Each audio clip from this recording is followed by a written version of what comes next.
En los antiguos palacios, donde el poder absoluto del faraón moldeaba los destinos, existía una práctica cruel que perduró a lo largo de generaciones: la castración. Hombres capturados o seleccionados, a menudo con gran potencial, eran sometidos a este acto brutal que los marcaba profundamente, tanto física como emocionalmente. Con un solo golpe, la cuchilla eliminaba la posibilidad de descendencia y comprometía no solo su futuro dinástico, sino también una parte esencial de su identidad masculina. Dentro de esta sombría realidad surge la figura de Potifar, un alto oficial egipcio y capitán de la guardia del faraón. Algunas traducciones bíblicas lo describen como un eunuco, pero sin detalles claros sobre su condición física o mención directa a la castración. Esto plantea la pregunta: ¿realmente sugiere la Biblia que Potifar fue castrado? ¿Hay alguna evidencia en las Escrituras que indique que Potifar pasó por un cambio de sexo, como algunos podrían especular? La respuesta basada en las Escrituras es clara. Si te interesa este tipo de contenido, no olvides dejar tu like y quédate con nosotros hasta el final para descubrir lo que esta fascinante historia tiene para revelarnos. Potifar, mencionado en el libro de Génesis, era un hombre de gran poder y prestigio en el antiguo Egipto. Como oficial de confianza del faraón y capitán de la guardia, ocupaba una posición elevada en la jerarquía egipcia, lo que reflejaba tanto su importancia militar como su influencia política. La Biblia lo describe brevemente como capitán de la guardia, lo que indica el respeto y la autoridad que tenía en la corte del faraón.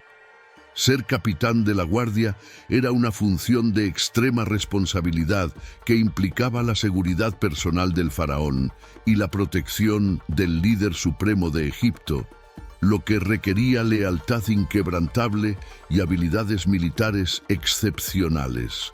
Además de sus funciones militares, Potifar también supervisaba la prisión de los enemigos del faraón y otros prisioneros considerados una amenaza para el trono.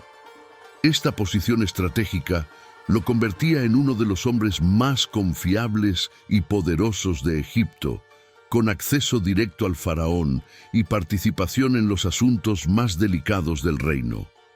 La riqueza y la influencia de Potifar también se reflejaban en su residencia, que no solo era un hogar, sino un símbolo de su elevado estatus.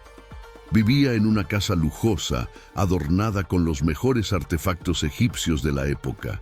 La Biblia la describe como próspera bajo la administración de José, lo que sugiere que era un importante centro de poder y toma de decisiones.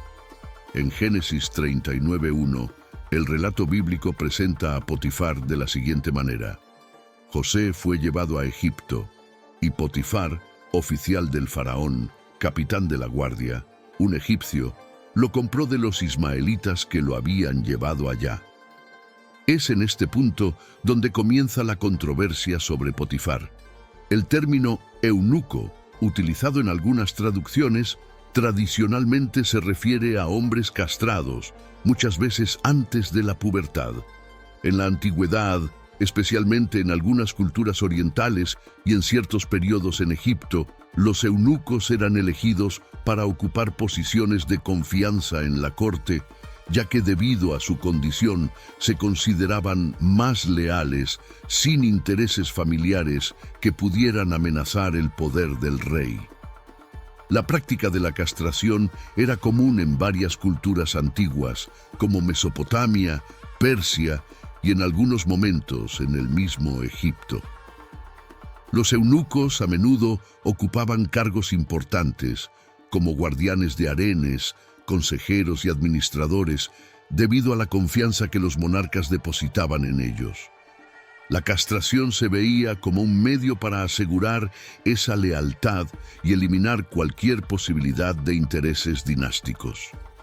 La castración, una práctica común en los antiguos imperios, se utilizaba para crear sirvientes que no pudieran tener descendencia, lo que reducía el riesgo de ambiciones dinásticas. Sin embargo, esta práctica traía consigo un gran estigma social, ya que la condición de eunuco a menudo se asociaba con la pérdida de virilidad y poder personal. Diversos relatos bíblicos mencionan indicios de esta práctica, que servía como una estrategia de control y poder. Un ejemplo claro es el de Artajerjes, citado en los libros de Esdras y Nehemías, quien gobernó el imperio persa con mano firme. Durante su reinado, la castración era una práctica común para garantizar la lealtad de aquellos que ocupaban posiciones cercanas al trono, como los eunucos que servían en el palacio real. Esto no solo aseguraba la fidelidad de las esposas del rey al impedir relaciones extramatrimoniales, sino que también convertía a estos hombres en instrumentos totalmente sumisos a la voluntad del monarca. Además, estos eunucos participaban en eventos y ceremonias importantes. Bajo el gobierno de Nabucodonosor, conocido por sus conquistas implacables y su deseo de consolidar un poder absoluto, la mutilación de prisioneros se convirtió en una práctica temida y común. Esta brutalidad no solo servía como un castigo físico, sino también como una forma de subyugar y deshumanizar a los pueblos conquistados, quitándoles su masculinidad y con ello su capacidad de resistir al dominio babilónico. Al mutilar a sus enemigos, Nabucodonosor no solo aseguraba su victoria militar, sino que también destruía el espíritu de naciones enteras, dejando cicatrices profundas tanto en los cuerpos como en las mentes de los sobrevivientes. El dolor físico infligido a los prisioneros se convertía en una extensión de la humillación y el trauma emocional, creando una poderosa arma psicológica que resonaba mucho más allá de los campos de batalla. El temor a la mutilación funcionaba como un instrumento eficaz de control, intimidando a los adversarios antes de que comenzaran los conflictos. Esta estrategia implacable reforzaba la autoridad de Nabucodonosor, quien se convirtió no solo en un conquistador, sino en un símbolo de terror y dominación en toda la región.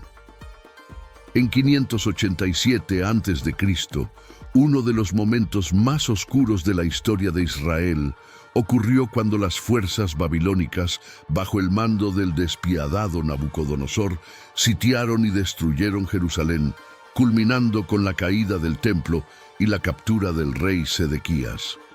El reinado de Sedequías ya había comenzado en tiempos difíciles, con Judá bajo la constante amenaza de Babilonia.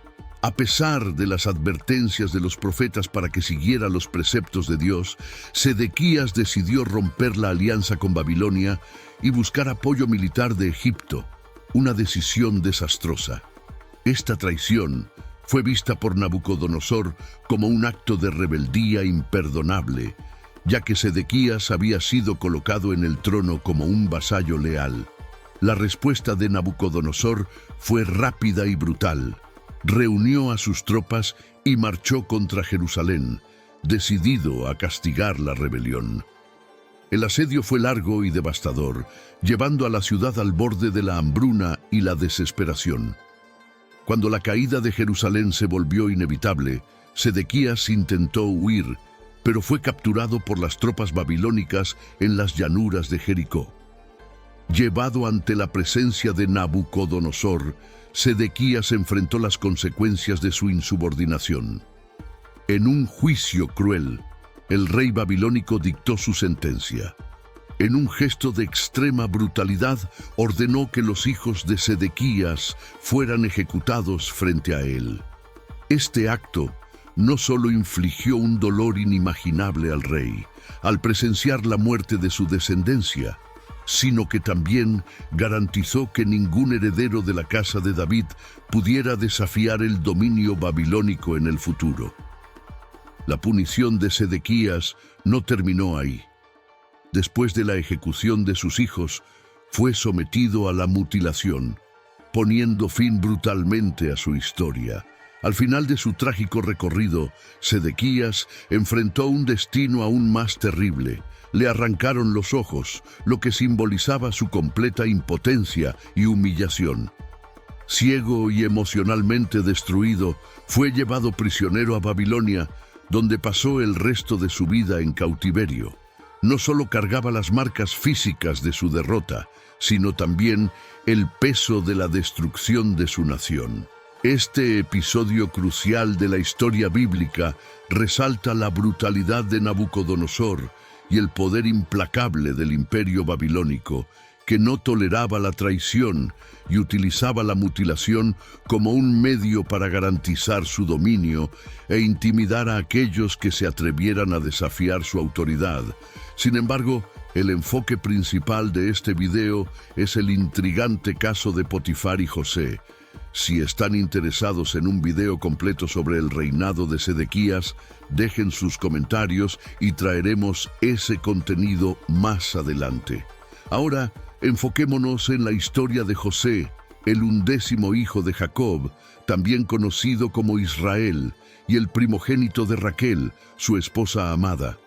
Desde joven, José se destacó entre sus hermanos, no solo por ser el favorito de su padre, sino también por sus sueños proféticos que indicaban un futuro donde tendría autoridad sobre su familia. Jacob, mostrando abiertamente su preferencia por José, le regaló una túnica de muchos colores. Este manto especial simbolizaba el amor de su padre y otorgaba a José una posición de privilegio en la familia, lo que avivó los celos y el resentimiento de sus hermanos, quienes se sentían desplazados. La situación empeoró cuando José compartió sus sueños, en los que veía los haces de trigo de sus hermanos inclinándose ante el suyo, y el sol, la luna y 11 estrellas postrándose ante él. Dominados por la envidia, sus hermanos planearon deshacerse de él. Un día, mientras cuidaban los rebaños lejos de casa, vieron a José acercándose. Aprovechando la oportunidad, conspiraron para deshacerse de él. Inicialmente, planearon matarlo, pero Rubén, el hermano mayor, intervino, sugiriendo que lo arrojaran en una cisterna vacía con la intención de rescatarlo más tarde. Sin embargo, mientras Rubén estaba ausente, los demás hermanos vieron una caravana de mercaderes ismaelitas que se dirigía a Egipto. Judá, otro de los hermanos, propuso que vendieran a José como esclavo en lugar de matarlo. Por 20 monedas de plata, José fue vendido a los mercaderes.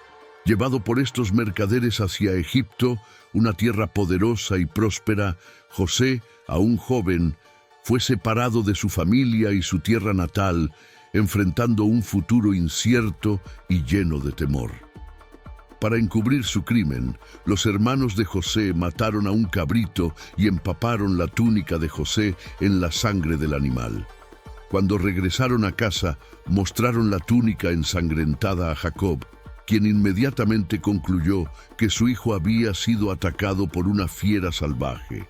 Sumido en una profunda tristeza, Jacob rasgó sus vestiduras y se entregó al luto, creyendo que había perdido a su hijo amado para siempre. Mientras Jacob lloraba la supuesta muerte de José, el joven hebreo fue llevado a Egipto, donde su vida tomaría un giro inesperado. En Egipto, José fue comprado por Potifar, un importante oficial eunuco de la corte del faraón. Desde el momento en que entró en la casa de Potifar, la narrativa bíblica nos muestra que Dios estaba con José y todo lo que hacía prosperaba.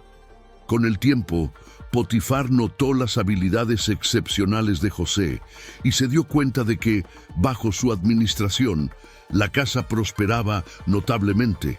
Impresionado por el talento y la integridad de José, Potifar le confió toda la administración de su casa, poniendo bajo su cuidado todos los bienes y recursos.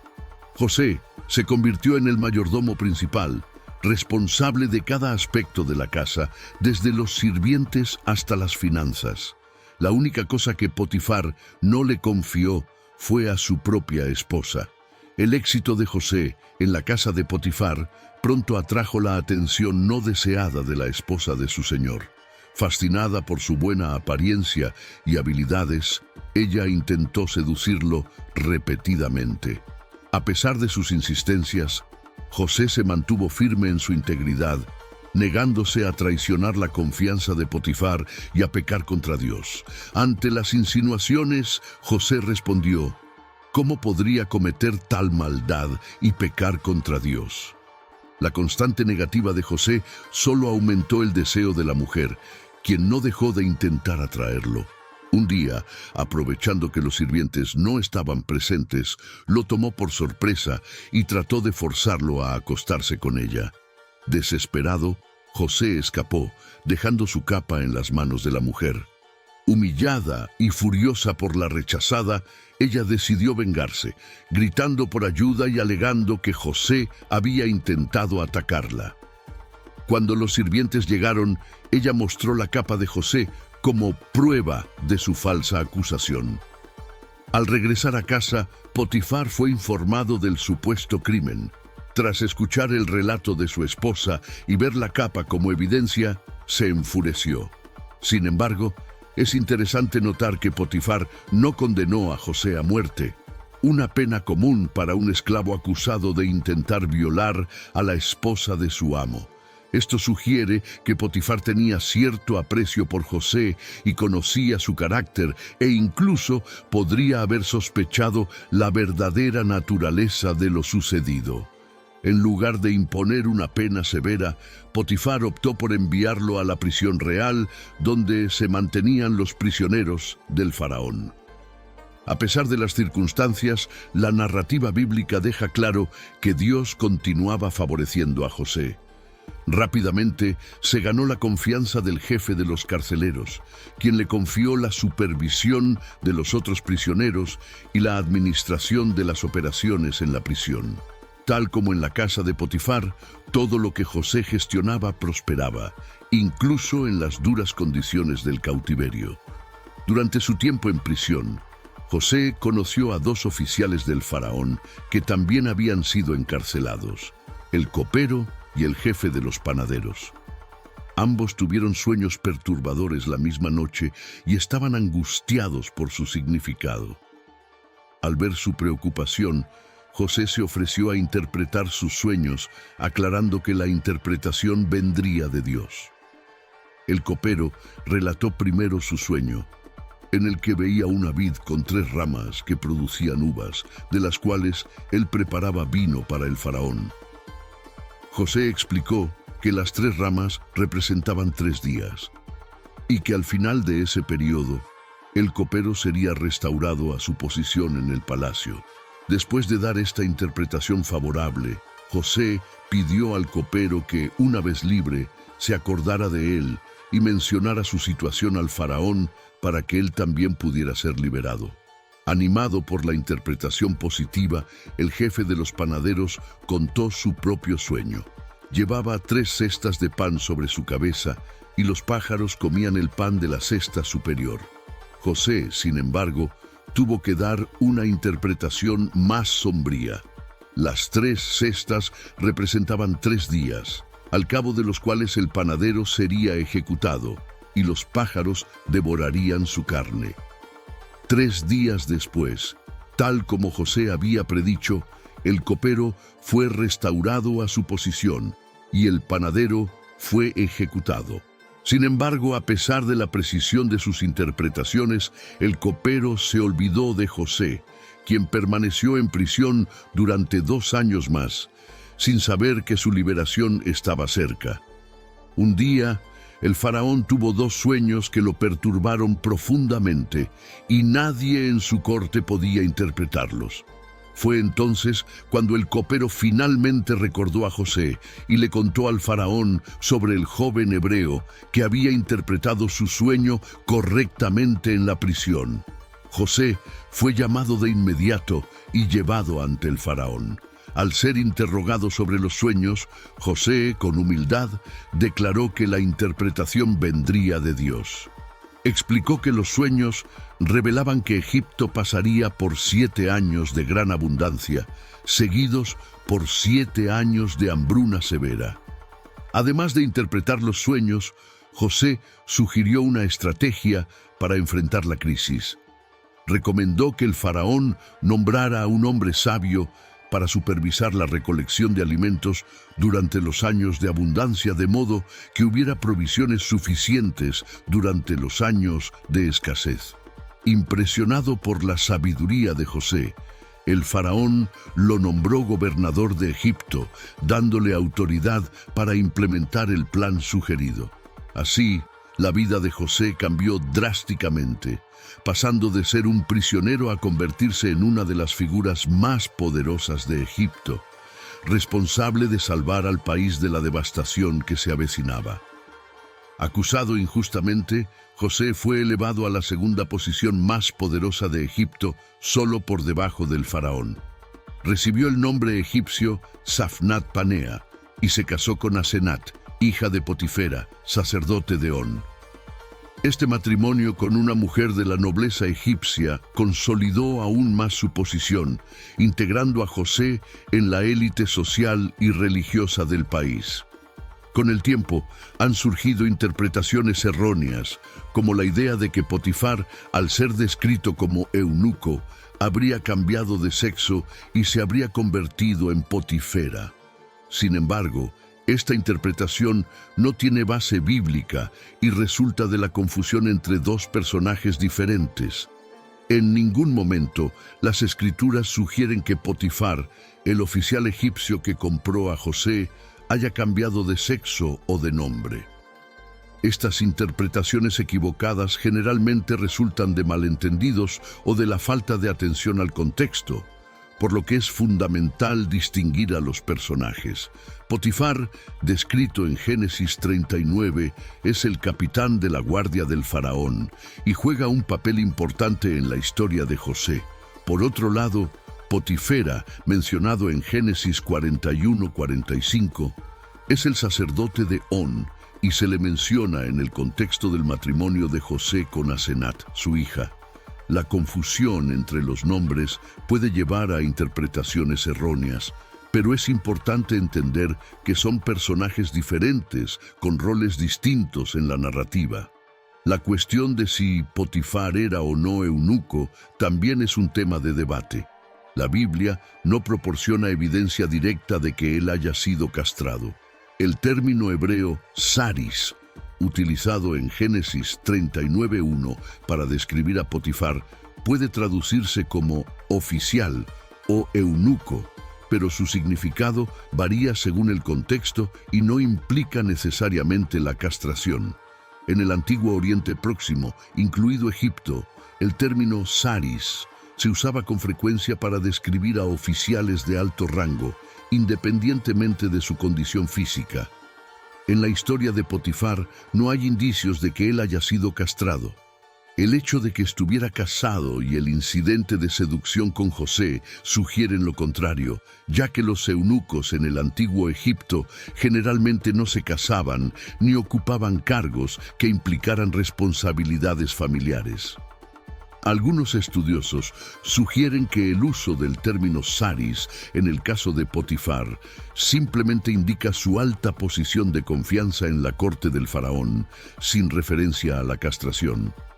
Es importante recordar que, en el contexto histórico, la castración no estaba relacionada con un cambio de sexo, sino que era una práctica política y social utilizada para asegurar la lealtad y neutralizar amenazas, especialmente en las cortes reales. Proyectar conceptos modernos de identidad de género sobre estas prácticas antiguas distorsiona la comprensión histórica y pasa por alto sus verdaderas funciones dentro de las culturas de la época.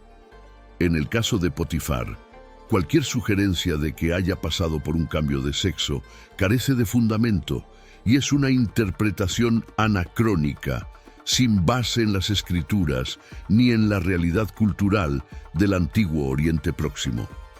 Al reflexionar sobre cuestiones como esta, Es esencial abordar la interpretación bíblica con respeto al contexto histórico en el que fueron escritos los textos. La Biblia, como la palabra de Dios, contiene enseñanzas profundas que trascienden los cambios culturales e ideológicos a lo largo del tiempo. Cuando intentamos interpretar las Escrituras a través de nuestros propios valores modernos, corremos el riesgo de distorsionar su verdadero mensaje. Su mensaje original puede perderse de vista cuando no mantenemos el enfoque en el propósito divino que lleva. Como cristianos, tenemos la responsabilidad de vivir de acuerdo con los principios de Dios, incluso cuando la sociedad intenta presionarnos para conformarnos. Es esencial que compartamos el verdadero mensaje de Cristo, que no es una aceptación ciega del pecado, sino una oferta de redención y transformación. En Juan 8:12, Jesús declara: «Yo soy la luz del mundo. El que me sigue no andará en tinieblas, sino que tendrá la luz de la vida». Volviendo a la historia de Potifar, la Biblia no ofrece muchos detalles sobre lo que sucedió con él después del incidente que involucró a José y su encarcelamiento. La narrativa de Génesis se centra principalmente en la trayectoria de José, desde su llegada a Egipto como esclavo hasta su ascenso como gobernador. Potifar, aunque jugó un papel importante en la vida de José, desaparece de la historia después de la falsa acusación hecha por su esposa. En cuanto a José, su responsabilidad como gobernador fue enorme. Se le encargó preparar a Egipto para los 7 años de hambre que seguirían a los 7 años de abundancia, tal como lo había previsto en los sueños del faraón. Con su sabiduría y habilidades administrativas, José implementó un plan estratégico para almacenar grano durante los años de prosperidad. Bajo su liderazgo, Egipto llenó graneros y aseguró provisiones suficientes para enfrentar los años difíciles. Durante este periodo de abundancia, José tuvo 2 hijos con Asenat. El primero, Manasés, cuyo nombre significa «Dios me hizo olvidar todo mi sufrimiento y la casa de mi padre», simbolizaba el alivio y la curación de las heridas del pasado. El segundo, Efraín, que significa «Dios me hizo prosperar en la tierra de mi aflicción», reflejaba la prosperidad que José experimentó incluso en tierras extranjeras. Cuando los 7 años de hambre llegaron, la crisis fue severa, no solo en Egipto, sino también en las regiones vecinas. Gracias a la sabiduría de José, Egipto estaba preparado y comenzó a distribuir el grano, vendiéndolo a la gente. Naciones extranjeras también comenzaron a buscar ayuda en Egipto, ya que José se había convertido en el salvador de aquella época. Entre los que vinieron a buscar grano estaban los propios hermanos de José, quienes, debido al hambre en Canaán, fueron enviados por su padre, Jacob, para conseguir alimentos. Al llegar a Egipto, no reconocieron a José, ya que ahora era una figura poderosa. Vestido como un noble egipcio y hablando a través de intérpretes, José, por otro lado, los reconoció de inmediato, pero decidió no rebelarse en ese momento. Eligió ponerlos a prueba para ver si habían cambiado desde el momento en que lo vendieron como esclavo.